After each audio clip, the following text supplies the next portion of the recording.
El exilio es una experiencia que hay que vivirla para entenderla. Es profunda desolación. Es buscar una mano, un amigo cuando todo lo que conoces quedó atrás. En la década de los 60, cuando miles de cubanos huían del comunismo, fue la Torre de la Libertad la que abrió sus brazos y ofreció ese consuelo. Por eso queremos preservar las historias de quienes fueron recibidos por ella en el refugio. En esta serie celebramos al Miami-Dade College por preservarla y celebrar su centenario y su continuidad como museo de aquel faro que guió el camino de tantos.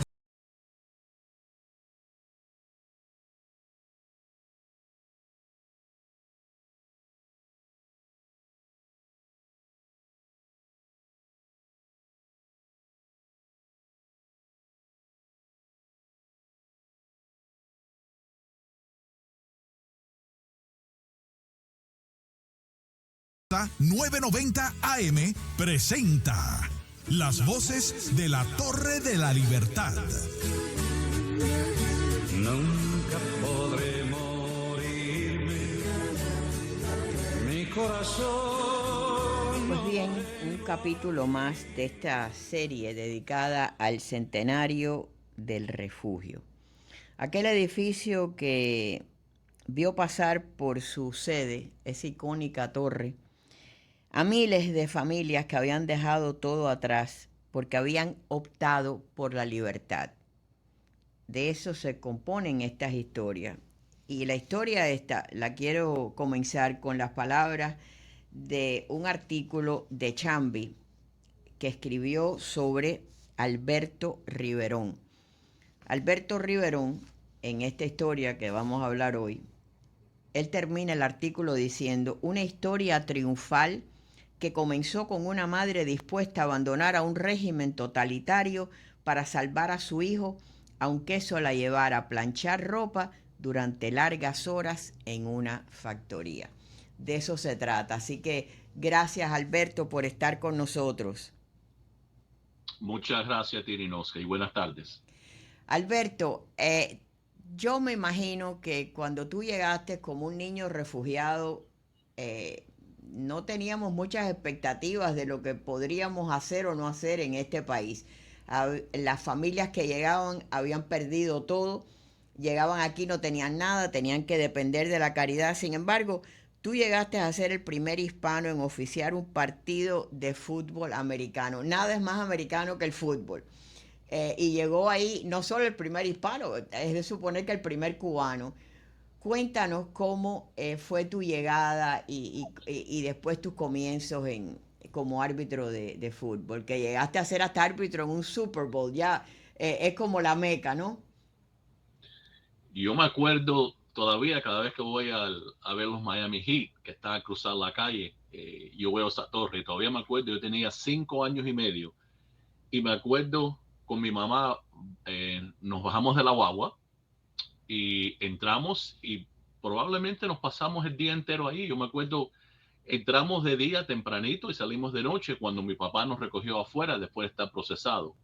Yo tenía 5 años y medio y me acuerdo como si fuera hoy. Y siempre le he dicho a mi esposa y a mis hijos: mira, ese es el Statue of Liberty de los cubanos. Ahí Ese es nuestro Ellis Island, ahí fue donde correcto. llegaron.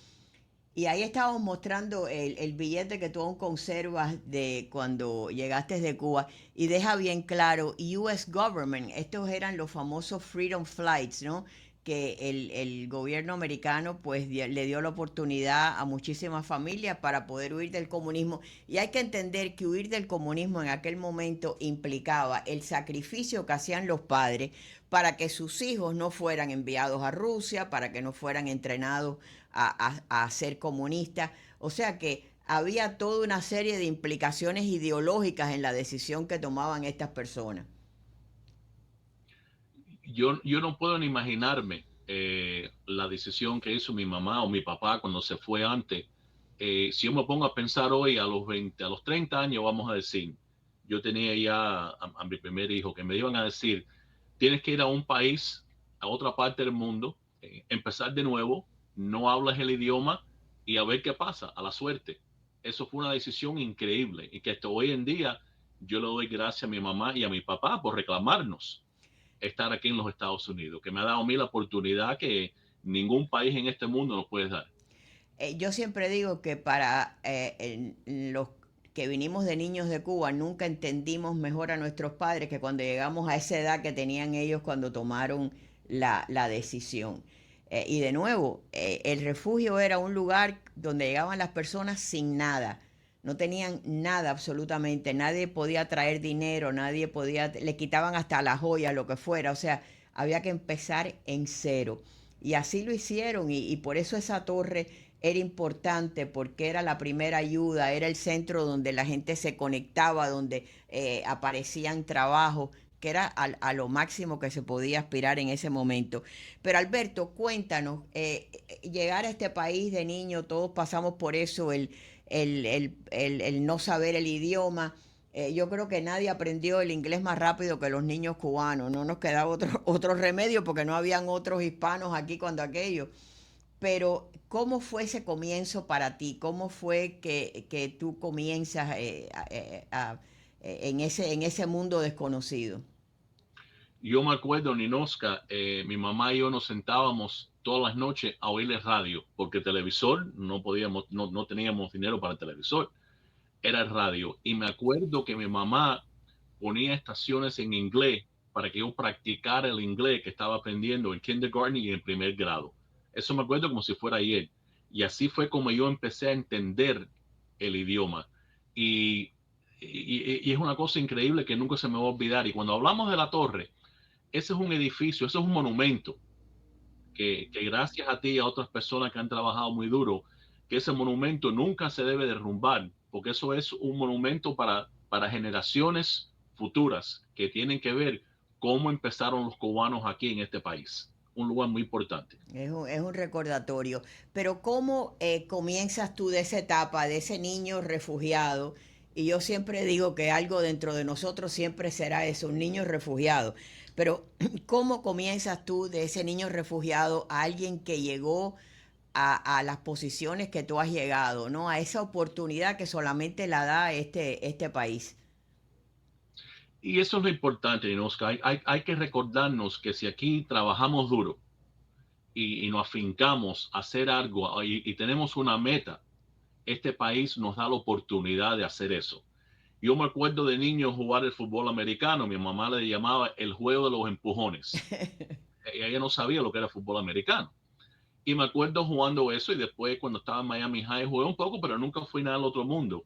Y quería quedarme como parte del juego. Y un día un amigo de un amigo de un amigo me dice, vamos a una clase de árbitros. Y le dije, ¿qué es eso? Y me dijo, una clase de árbitros de fútbol americano.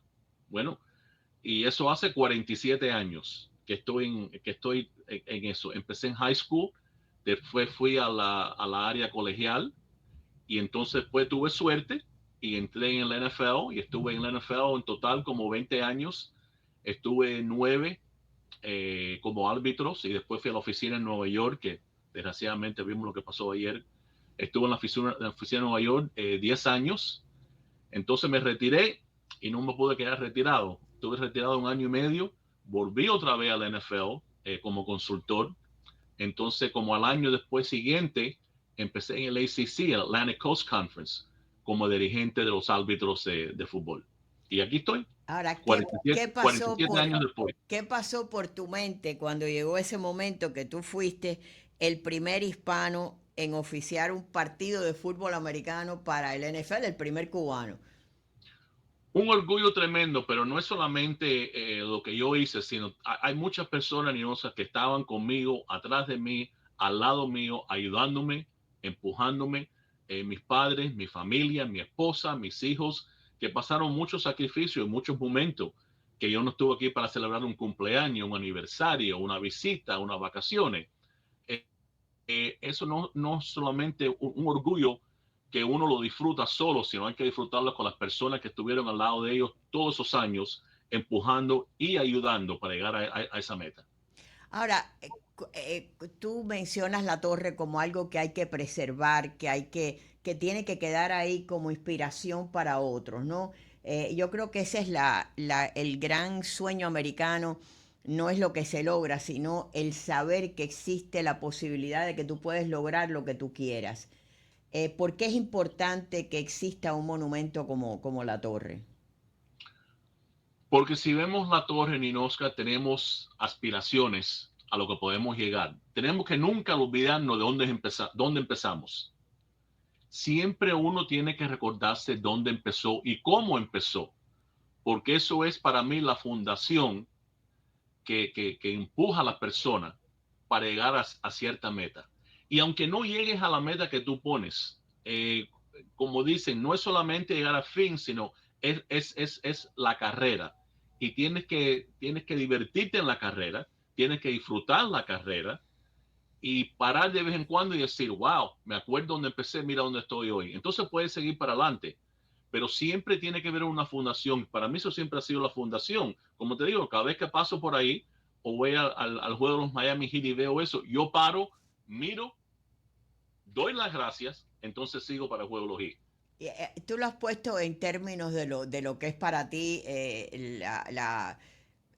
tu carrera, ¿no? El deporte, esa carrera que tú señalas, esa es la carrera que hay que darle gran crédito al Miami-Dade College, porque especialmente la presidenta Madeline Pumariega se ha dado a la tarea de que esta torre pues no solo se conmemore el centenario, pero que dure 100 años más para generaciones futuras, ¿no? Porque ese es el concepto, el no darse por vencido. Yo me imagino que nada en ningún lugar es más importante que en los deportes, ¿no? El no darse por vencido. Y sí, exacto, Ninoska. Y especialmente los deportes. En los deportes mayormente, siempre hay un equipo que gana, un equipo que pierde. Pero si lo pones en un contexto, no se puede perder. No hay la actitud que decir, hoy perdí. No. A lo mejor no gané, pero no perdí. Cada vez que tomas el terreno, cada vez que tomas una decisión en tu vida, siempre hay que ver en qué manera triunfaste hoy. A lo mejor, como te digo, no es la meta que tú tenías en mente, pero en qué manera mejoré hoy. Y esa torre nos recuerda a todos de dónde estábamos y cómo hemos mejorado cada día. Y tiene que seguir ahí para que mis hijos le puedan enseñar a sus hijos. Aquí empezó tu abuelo, aquí empezó ciertas personas. Eso tiene que quedarse ahí para siempre. Alberto, ¿qué sentiste en ser el árbitro de un juego de Super Bowl? Me imagino que it doesn't get any better than that, ¿no? Ser el árbitro en un juego de un Super Bowl, en el Super Bowl 46 en Indianápolis. Sí, y yo estaba en el sidelines, yo era el referí alternativo. Pero eso, y como te digo, no es solamente ese juego, es la carrera a llegar a ese juego. Y todavía hoy en día, yo le digo a las personas, le digo a todos mis amigos y a todas las personas que conozco, yo soy la persona más orgullosa en el mundo y más feliz. El trabajo mío es mirar los juegos de fútbol. ¿Qué más puedo pedir? ¿Qué más se ¿Qué más puede puedo pedir, pedir? no? Te ¿Qué tengo que más puedo hacer pedir? te tengo que pedir algo porque no puedo regresar a la casa si no lo hago. Tengo un sobrinito que tiene 10 años y juega fútbol, pero su sueño es, por supuesto, el NFL. Y Ujú. yo pensé que tú ibas a venir hoy y él quería venir a conocerte. ¿Qué consejo le das tú a todos los que aspiran a jugar fútbol? Número uno, que se diviertan. En cualquier nivel que estén, que se diviertan. Porque si no les gusta, si no se divierten, entonces no deben estar envueltos en fútbol o en cualquier deporte. Que busquen un que se divierta, que cuando termine la práctica, cuando termine el juego, ganamos o perdimos, otra vez decimos, nos divertimos hoy. Si la respuesta es sí, que sigan. Si la respuesta es no, entonces que busquen otro deporte o otra cosa que les guste, pero que se diviertan. Bueno, pues le llevo ese mensaje a Dylan con mucho gusto de parte tuya. Gracias, Alberto, por estar con nosotros. Encantado y gracias por tenerme, Ninoska. Bueno, pues bien, ahí tienen otra historia de las voces de la Torre de la Libertad. Y son todas voces extraordinarias, excepcionales. Voces que lo que reflejan es la importancia que tiene la libertad. Nos vamos a una pausa y regresamos.